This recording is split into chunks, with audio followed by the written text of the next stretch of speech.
Bonjour, bonjour et bienvenue dans ma vidéo comment trouver un logement à Berlin. Cette vidéo vous présentera mes astuces pour trouver un logement à Berlin tout en incorporant un peu l'histoire de comment je me suis installée à Berlin, les difficultés que j'ai dû traverser et aussi un récap des appartements que j'ai eu. Bon, j'en ai eu que 2, j'en ai pas eu 25, mais ça peut aussi vous aider dans votre recherche. Parce que honnêtement, la recherche de logement, c'est une des choses qui, dans mes 3 ans à Berlin, a été l'une des choses les plus difficiles à faire.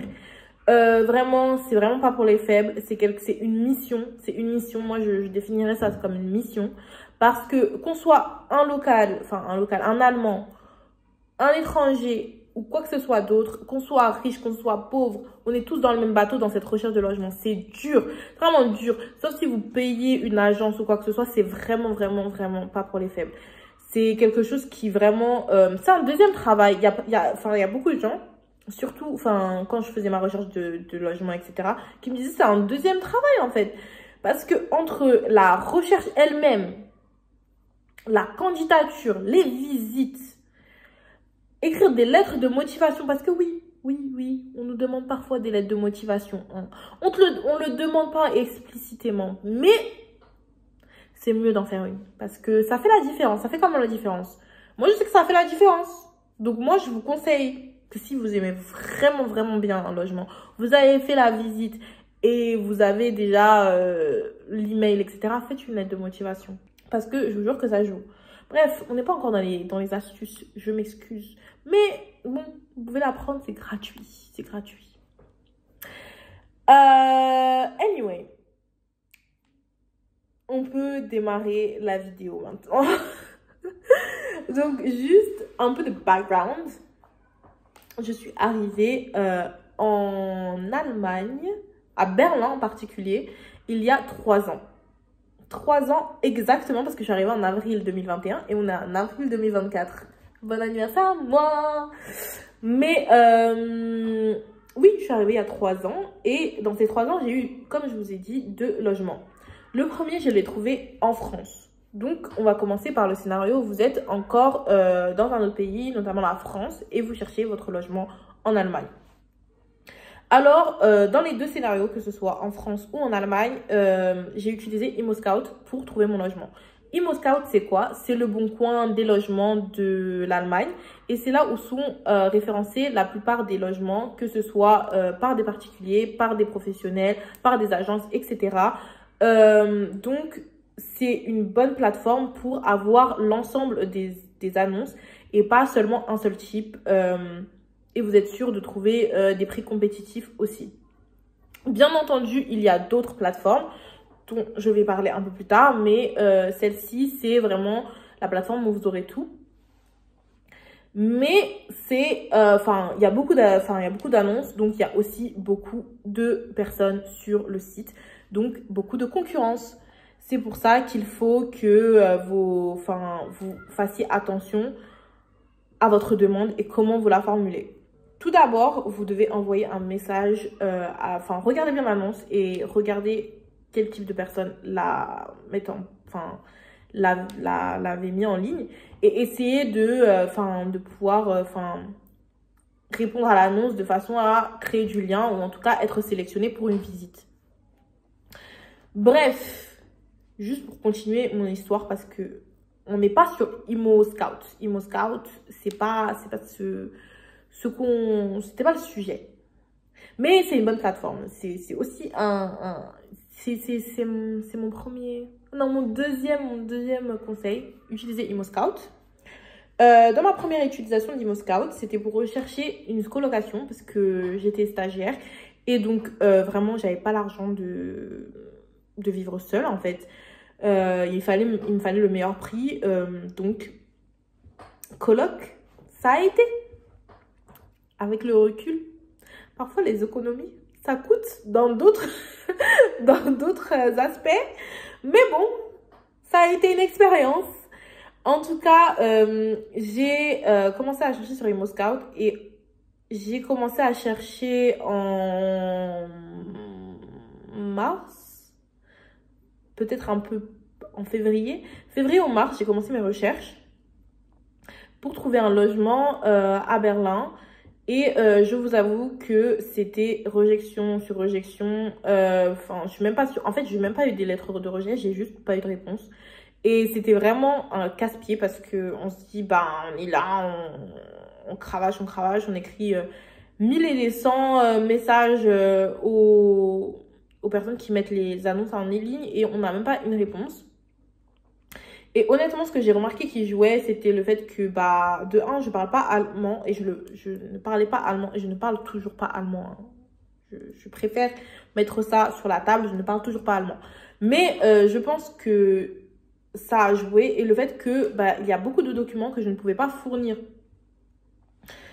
J'étais stagiaire et je n'avais pas de revenus. Enfin, en tout cas, je n'avais pas de fiche de paie à ce moment-là. Donc, pas de preuve que je pouvais payer le loyer.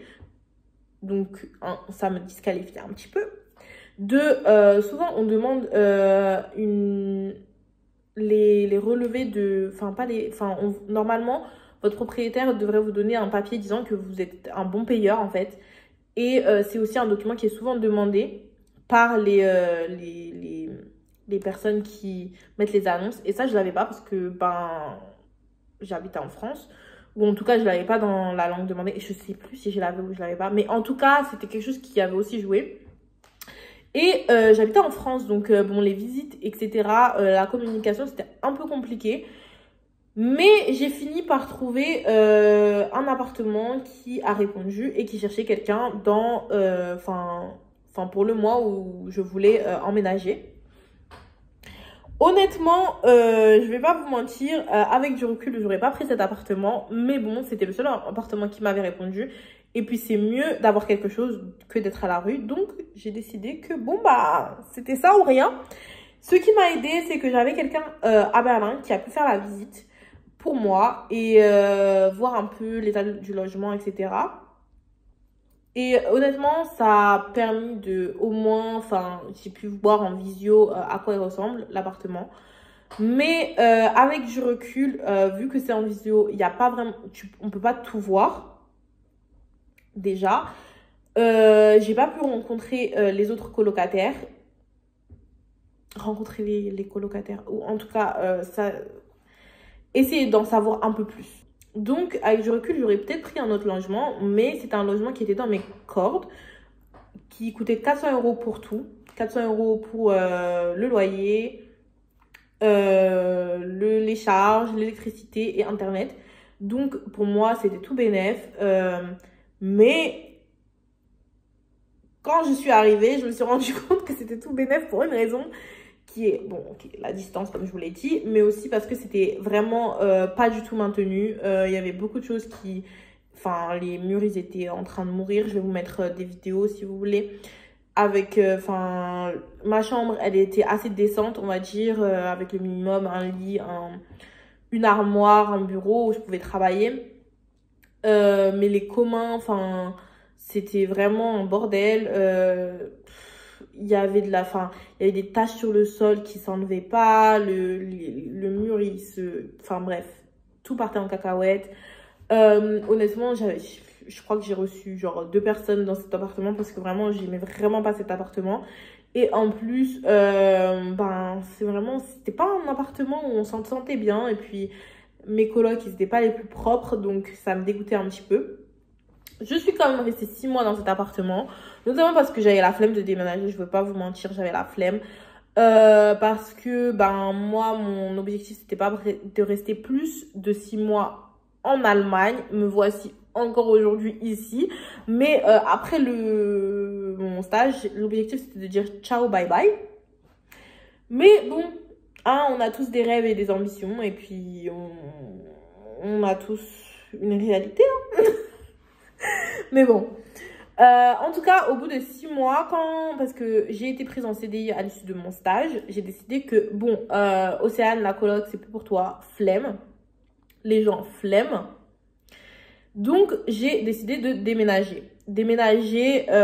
J'ai cette fois toujours utilisé, comme je vous ai dit, ImmoScout, mais cette fois, j'avais tous les papiers nécessaires pour faire une meilleure demande. Et aussi, j'ai décidé d'investir dans le premium de ImmoScout. Bon, moi, je suis pas quelqu'un qui va vendre tous les premiums du monde aux gens. Parce que honnêtement, il y a beaucoup de choses qui me paraissent, en tout cas pour moi personnellement, inutiles dans des offres premium que parfois ça demande pas plus d'efforts si vous avez pas premium. Mais dans ce cas-là, dans un environnement aussi concurrentiel que Berlin, pour les logements, honnêtement, prenez premium. Parce que ça vous permet de faire des demandes en avance. Ça vous permet de vraiment voir les logements en avance. Vous avez le Choufa, je crois. Choufa, je sais même pas, je crois que c'est une preuve de fond. C'est la preuve de... En tout cas, c'est quelque chose. Je vous mettrai la définition de ce que c'est en bas. Mais le Choufa, c'est quelque chose qui est obligatoire, en tout cas, pour faire votre demande de logement, en fait. Et si vous l'avez pas, c'est difficile d'avoir un logement où vous avez des logements comme mon premier logement. Hein? Moi, je savais pas tout ça à cette époque. Mais encore, même en sachant tout ça, j'aurais pu connaître plus de choses. Mais encore une fois, ça a été une galère, malgré le fait que j'ai premium, etc. J'ai eu beaucoup plus de visites cette fois, surtout que j'étais sur place. Donc et j'ai fait mes demandes en allemand. Ah oui, parce que oui. Comme je vous disais que, par exemple, avant, la langue, ça a été quelque chose qui m'avait été un peu défavorable. Je me suis rendu compte que quand j'ai fait mes annonces en allemand, eh ben, j'avais beaucoup plus de réponses, même négatives, parce qu'avant, j'avais même pas de réponse du tout. Hein. J'avais des réponses de la part des propriétaires ou des personnes qui mettaient les annonces en ligne. Et je me suis rendu compte que ça a quand même joué la langue. Faut pas se mentir, ça joue quand même. Et donc, j'ai réussi à avoir plus de visites. Mais honnêtement, comme je vous disais, c'est ultra concurrentiel. Les meilleurs prix et les meilleurs logements, ils partent comme ça. Parfois, on n'a même pas fini de faire son dossier. On nous dit que le logement, il a été pris. Parfois, les logements où vous n'avez même pas fait encore la visite, ils sont pris. Donc, honnêtement, il faut vraiment être au taquet vif. Vous avez fini la visite, vous n'avez même pas fini la visite, vous envoyez vos papiers. Vous envoyez tout. En fait, il faut avoir tous les trucs prêts et vous avez tout en draft ou en brouillon dans votre téléphone. Vous êtes là, en train de faire la visite, vous envoyez les papiers. Vous savez même pas si vous aimez. Hein. Non, vous envoyez. Si c'est vraiment pas il n'y a pas quelque chose de rédhibitoire, envoyez les papiers. Parce que honnêtement, c'est vraiment, vraiment dur. Surtout si vous voyez que le prix est compétitif, etc. Oh, prenez. Mais bon. Moi, à la fin, j'ai trouvé un logement, cette fois au centre de Berlin, à Kreuzberg, le marais de Berlin, pour un prix de 660 €, loyer et charges. Et en plus de ça, j'ai 30 € d'électricité et combien de internet 20 € d'internet à partir de 6 mois. Donc, j'ai eu 6 mois gratuits et après les 6 mois, j'ai eu 20 € d'internet. Deuxième astuce que je vous donne, c'est gratuit, vous inquiétez pas. Ma deuxième astuce, c'est honnêtement de regarder les promotions. Et moi, je vous donne l'astuce de regarder sur Check24. Dessus, vous pouvez comparer les providers, les personnes enfin, les trucs d'internet là. Je sais pas comment dire en français, j'ai oublié. Mais en tout cas, les personnes qui font les box internet, l'électricité, etc., vous pouvez comparer. Vous avez aussi d'autres choses que vous pouvez comparer. Mais entre autres, vous pouvez comparer ces genres de choses et aussi l'assurance et avoir les meilleurs prix. Parce que c'est aussi hyper... Enfin, c'est cool de pouvoir avoir les meilleurs prix. Attendez, si vous pouvez économiser tous les mois 100 €, à la fin de l'année, ça fait quand même 120 €. Donc bon, ça fait des petites courses, ça fait un petit week-end, ça fait un billet aller-retour Ryanair quand même. Même peut-être EasyJet. Donc, attendez. Hein? Même avec Air France, dans les bonnes saisons, vous pouvez avoir un billet Berlin-Paris. Hein? Petite astuce comme ça. Attendez. On n'est pas à Miss Blond-Blanc, nous? Attendez. Anyway. Tout ça pour vous dire que moi, je vous conseille vraiment d'utiliser cette plateforme. Ça m'a vraiment beaucoup aidé dans mes comparateurs et mes comparaisons. Et j'ai même pas, il n'y a pas longtemps changé ma box internet et ça m'a permis encore de trouver le meilleur prix. pour ma tranche d'âge, etc. Parce que oui, parfois, ils ont des promotions aussi pour les âges. Par exemple, moi, j'ai moins de... C'était une offre moins de 26. J'avais moins de 26 à cette époque. Hein. Cette époque, quand j'ai fait... Bon, c'était avant décembre, quoi. Et bah, l'offre, elle était moins chère pour les moins de 26.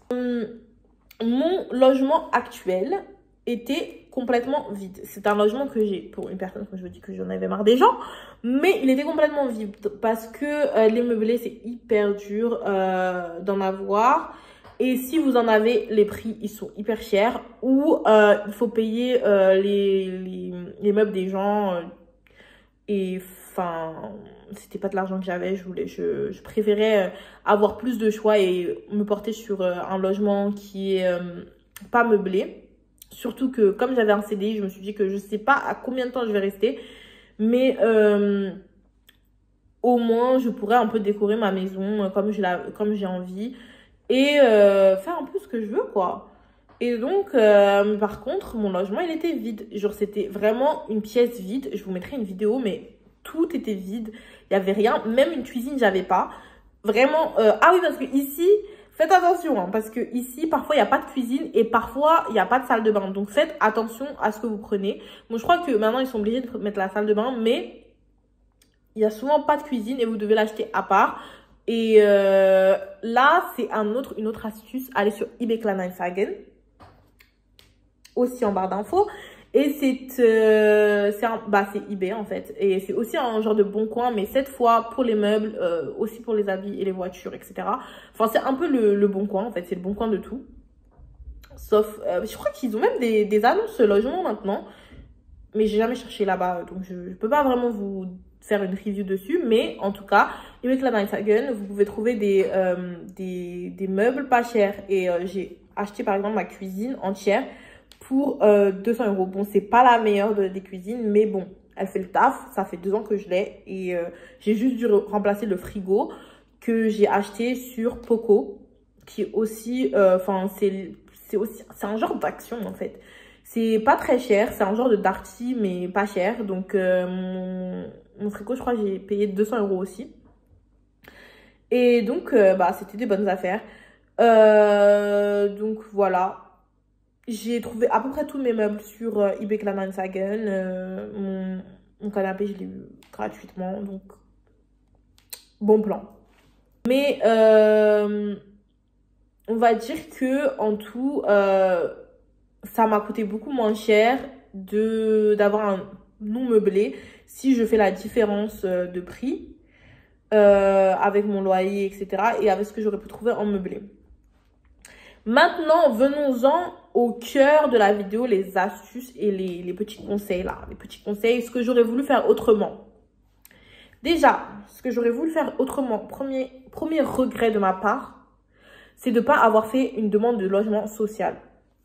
Pourquoi? Parce que quand on est stagiaire, on a, en tout cas moi quand j'étais stagiaire, ma fiche de paye, mon salaire, il était de, si on peut appeler ça un salaire, parce que vraiment, hein, c'était pas vraiment pas beaucoup, c'était 990 € je crois, mon salaire mensuel. Et donc, honnêtement, avec ça, on vit pas. Bon, j'ai eu les bourses Erasmus, etc., qui m'ont permis d'avoir quand même un minimum, un peu plus pour vivre. Mais si on prend juste mon salaire, c'est vraiment pas beaucoup. Et à ce salaire-là, j'aurais pu faire une demande de logement social. Et ça s'appelle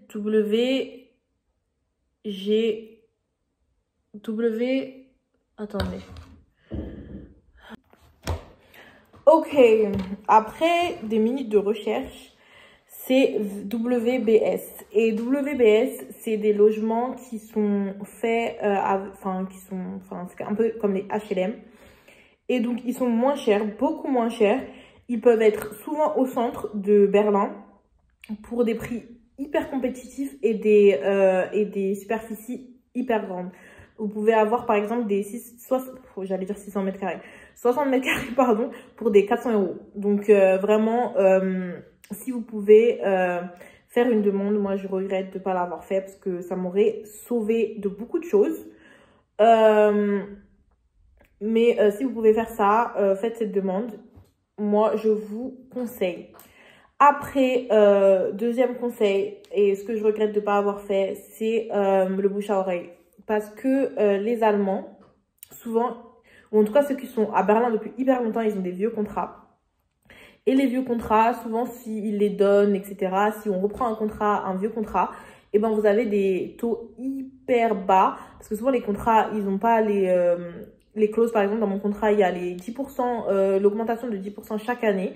Ce que eux, souvent, ils n'ont pas. Et donc, ils ont aussi des taux, enfin, des appartements qui sont hyper pas chers. Mais quand je dis hyper pas cher, c'est genre le prix de mon appartement pour aussi 60 mètres carrés, 70 mètres carrés, etc. J'ai une amie, elle a 65 mètres carrés pour 600 euros, quoi. 500, 600 euros. Donc, enfin, c'est vraiment des broutilles pour la superficie. Moi, par exemple, j'ai un 43 mètres carrés et je paye, maintenant, parce que, comme je vous ai dit, moi, dans mon contrat, il y a 10%. Et puis, bon, je vous expliquerai après aussi un petit peu sur comment se faire arnaquer sur les loyers. Mais moi, par exemple, là, je paye 780 euros et il n'y a pas Internet et il n'y a pas l'électricité. Donc, à peu près 800 euros, 800 quelque chose. Et c'est un 43 mètres carrés. Donc, beaucoup plus pour beaucoup moins de superficie. Voilà. Et oui, ça, c'était ma deuxième astuce. Vraiment, si vous connaissez des Allemands, essayez de voir si dans leur entourage, ils sont pas en train de vouloir laisser un appartement et qu'ils peuvent pas vous transférer le contrat. Donc, voilà, ils doivent aussi voir ça avec leur proprio, bien sûr. Mais souvent, ça les arrange de pas avoir à mettre l'appartement en ligne, etc. Donc, souvent, ils le font. Et souvent, ils demandent à leurs anciens locataires de faire les recherches. Donc, pourquoi pas, hein, si ça peut... Enfin, tout le monde est gagnant dans cet arrangement, donc pourquoi pas.